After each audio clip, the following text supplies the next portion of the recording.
This Saanich couple has been on a mission to live and share the benefits of solar, electric vehicles, and a low-carbon lifestyle. In 2016, they drove across Canada in their electric vehicle, complete with a solar-powered trailer and a dog. So, you wanted to show what was possible when innovation was put into action. We captured that. The Creatively United team has a video to show you this wonderful interview from your house in Saanich. Here we go. Sommerfeld and Rolf Oetter were the first people to travel across Canada with both a sun-powered electric car and solar-powered camping trailer. Why did you decide to do this? Well, we wanted to show others how easy this could be to switch to renewable energy and to electric cars. We wanted to help out in the transition, the accelerating of getting into electric power generation. And also Sun Country Highway already made sure in 2013 that you can actually cross Canada easily with an electric car. You have no idea how good it feels to be driving an electric car. It feels really great. We have solar on our roof, so when we're driving here, which is most of our driving, we get it solar powered, and it's nice to be driving on sunshine.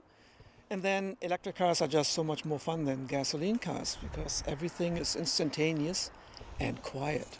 You don't even have to worry about charging stations. You drive home, you plug in, and next morning your car is charged and you can drive away again. It's that easy, really. So 99% of the time it takes 6 seconds to charge my car. 6 seconds? Yeah, 3 seconds to plug in, I go to bed, have dinner, breakfast, and 3 seconds to unplug. What can be more convenient than that? So we would never switch back to a gas car. There is just no reason to go back. And I think if electric cars had been first, gas cars would never have been sold. Well said. I understand you're currently building an off-the-grid, well, almost off-the-grid, new home that'll be solar-powered and carbon-negative with the hemp lime blocks that we heard about earlier. Tell us more.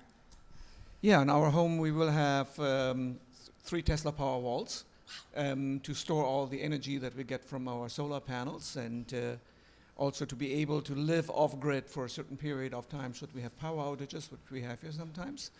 We will do rainwater collection and rainwater reuse, and yeah, so that's the plan. That's really impressive. Holy moly. And talk about leading by example, driving across Canada and having this amazing house.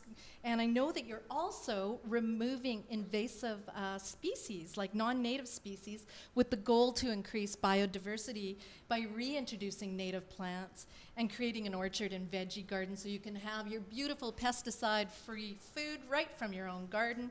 And so how do you handle your power tools and your garden equipment? Are you using rechargeable batteries that there's no noise or no air pollution? Yeah, so for the last year, this property has been running completely off-grid. We're not connected to the grid yet.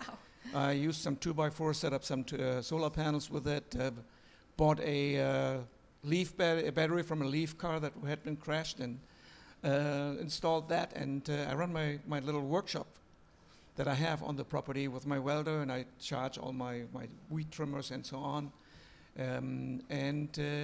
I also converted a ride-on lawnmower from gasoline to electric, and yeah, Silke drives that around the property to use our solar-powered pump to get water out of the ground and water the plants that are in the fire reaches of the property. Wow, so not only is your place green, but it's quiet.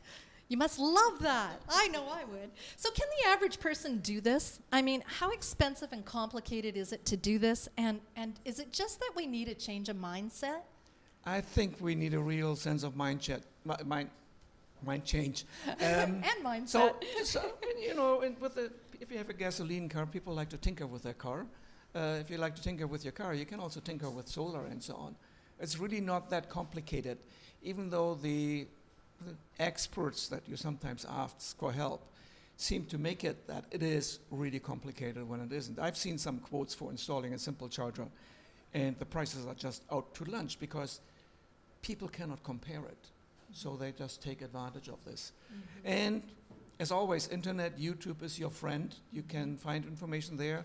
And another great resource is to come to the Saturday coffee chats of the Victoria EV Club, because everybody who drives an EV also has solar panels, at least 80 or 90% of them. And so you can always ask, what is the experience? Who was the electrician who installed something? And yeah, I'm helping people all the time with information in that regards. Where does the EV Club meet, and when is that? It is on Saturday morning. You go to the victoriaevclub.com website, and it's announced on there, the location. It's usually near the Vic General Hospital, Okay. but that can change. And there's a lot of them? A lot of EVs in this town? Or? Yes, yes. Well, thank you, Rolf. And Silke, anything you'd like to add? Yes, I would like to add that we often hear people say, well, solar panels are so ugly.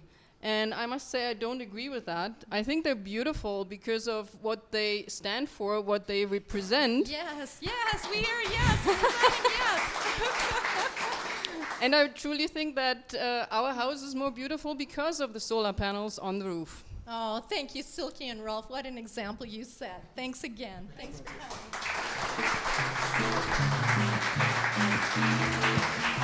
coming.